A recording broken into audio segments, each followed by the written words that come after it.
Howdy, y'all. For anyone who doesn't know me, my name is Jace, and I'm a sex addict. Every week, I come on to answer questions about my life as an addict or a person in recovery, or someone just openly discussing my journey into healthy sexuality, healthy relationships, healthy love and life, and anything that falls in between. The question I got in was from a previous video that I did, which was how often have I been rejected and how did it make me feel?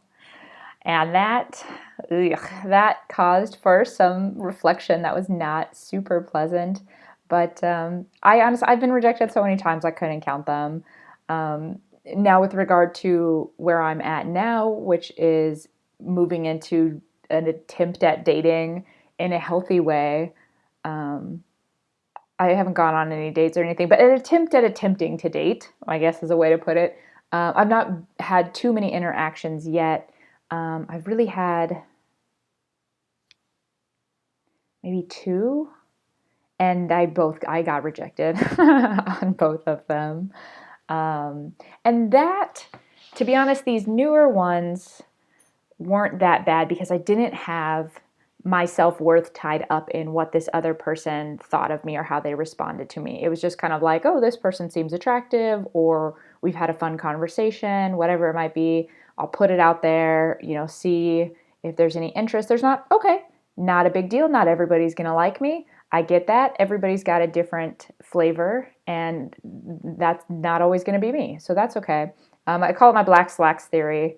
Um, and that's the idea of um, I was shopping for black slacks for a conference I had to go to, and I went into multiple stores, all of which have dozens of pairs of black slacks made by all of these different companies.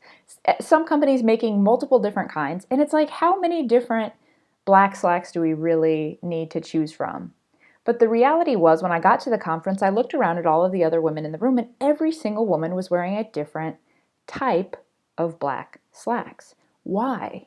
What was it about the baggier ones, the pleated ones, the slim fit ones, that attracted each different person, right? And it's like, you can't just sell one style of pant because it's not going to work for everyone.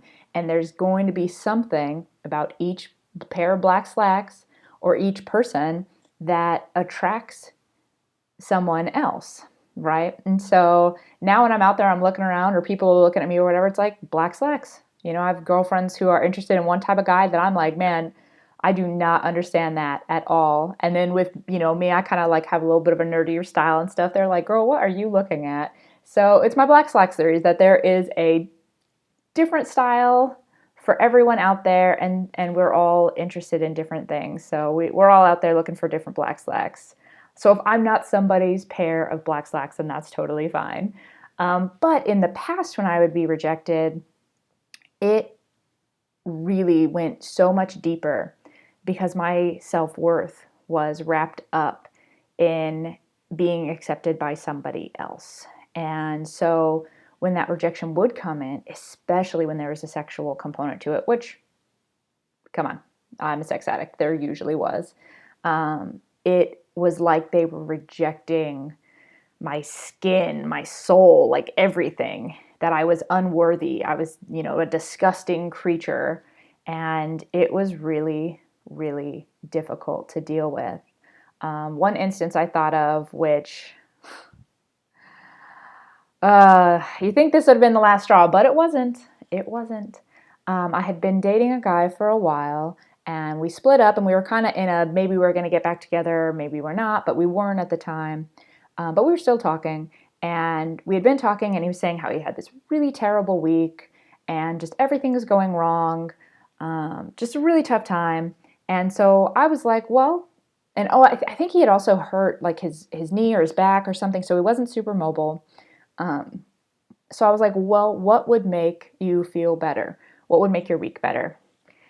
And he laughed, and he was like, oh man, you know, pralines and pecan ice cream, watching Star Wars, and getting a blowjob. And I was just like, okay, cool. I will arrange my schedule tomorrow and get that going. That seems totally reasonable. And so I was out of town.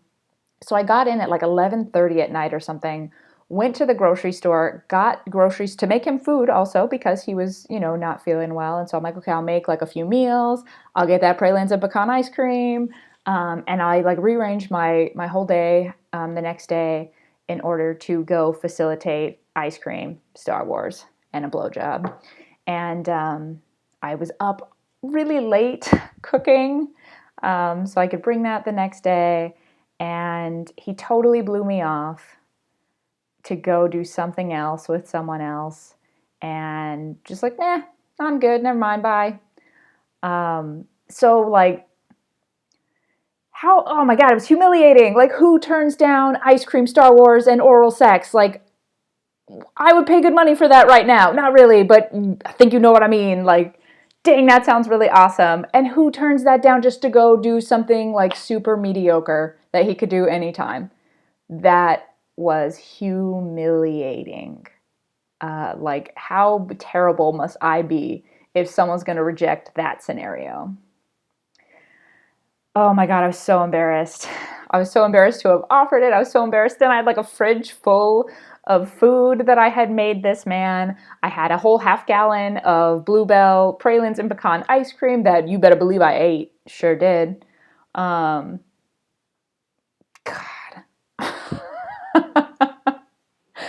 Oh my God, so embarrassing to say all of that out loud. But yeah, so that felt awful. There are other times, I remember one, oh my goodness, when I was doing the online stuff, the Tinder stuff, and basically I like had been talking with a guy for a short while on there on Tinder, and was like, I'm home alone, got an empty house. I was like, I think I was just open a bottle of wine. Like, why don't you come over and then you don't have to do anything. I'll like provide like dinner, wine, and have sex with you, and you don't have to do anything, right? Like how much easier can one make it? And his response was, "Can you send me a full body photo so I can see what you like, more of what you look like?"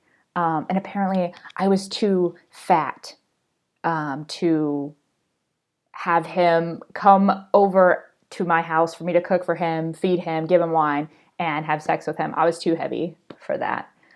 That felt shitty. Like, come on, that feels terrible for a stranger who you just offered yourself to tell you you're too fat for him to come have like effortless free sex with you.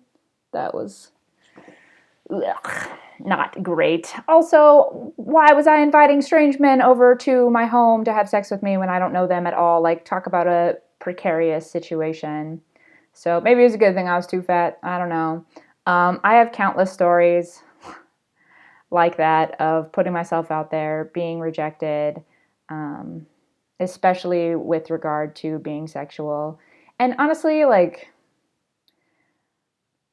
I mean, with the Star Wars ice cream dude, like, am I the worst? No. Like, is that a cool scenario? Yeah. Like, it really probably had more to do with him and where he is at in life than me being like a troll or something, right? So, like, that's it. I don't think I'm so awful that someone would turn down that scenario because of me. I think there's probably some other stuff going on the other side as well. And honestly, what I try to remember when I am interacting with people and I do get rejected, or I think back to when I have been rejected, is that everybody I'm coming across has an entire lifetime before me. They have their whole story, all of their struggles, all of their battles, all of their suffering, their pain, their past relationships, their past rejections, their baggage, all of the things. That's all coming with them, and they didn't just like pop up the moment I existed. So it's very unlikely that it all has to do with me, right? That just, like, numbers wise, it's not likely that it's all about me. So yes. Oh yeah, of course I've been rejected and it feels bad.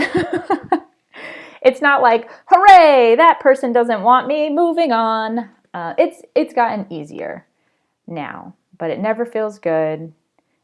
I've been rejected sexually more times than I can count. And when I used to get my worth from my sexuality, like being a sexual object for use, then if someone didn't want to take up said object, I felt purposeless, I felt gross, I felt ugly, I felt fat, I felt disgusting, I felt like I had no skill. I'm actually, I don't know why I'm gonna say this, I am kind of insecure when it comes to like sexual interactions and stuff. I'm kind of like shy and everything because it's not addict me anymore, right? Like it's me, and I don't know, I'm like a weirdo, kind of awkward, kind of nerdy. Yeah, and so yeah, I'm kind of weird, kind of shy in that regard. So we'll see. Maybe I won't have the same types of rejections moving forward, as I do not invite strange men to come to my house to drink my wine. I don't drink wine anymore, but to eat my food and use my body as a tool for their pleasure. Those are not the invitations that I hand out anymore. But I know I'll be getting rejected as I go into this next stage. But I'm just not their black slacks. And there's a lot of people out there who aren't my black slacks. So it's not that big of a deal. It doesn't have to tear me down, ruin me, change how I see myself. Um, I like myself now. I don't think I'm too fat. I don't think I'm a troll. I don't think I'm ugly or gross. Um, it just occurred to me, no, like what if oh no, that's not great. I'm like, what if I'm so bad at oral sex that even ice cream in Star Wars doesn't make that a good deal? But that can't be true, right? Oral sex in Star Wars and ice cream seems like a dream come true. I don't know. Okay, I'm not even gonna worry about that one anymore. I'm probably okay at oral sex. I think I'm okay. I think I'm good. I don't know. I'm out of practice now. But whatevs. So there is an overshare of information for you about being rejected, feeling bad, feeling worthless, feeling unattractive, questioning oral sex skills, and the like. If you have any other questions about this or anything else, you can hit me up at my website, suddenlycelibate.com. I'm on Facebook and YouTube with the same name. And yeah, I will catch y'all next week. Until then, stay curious.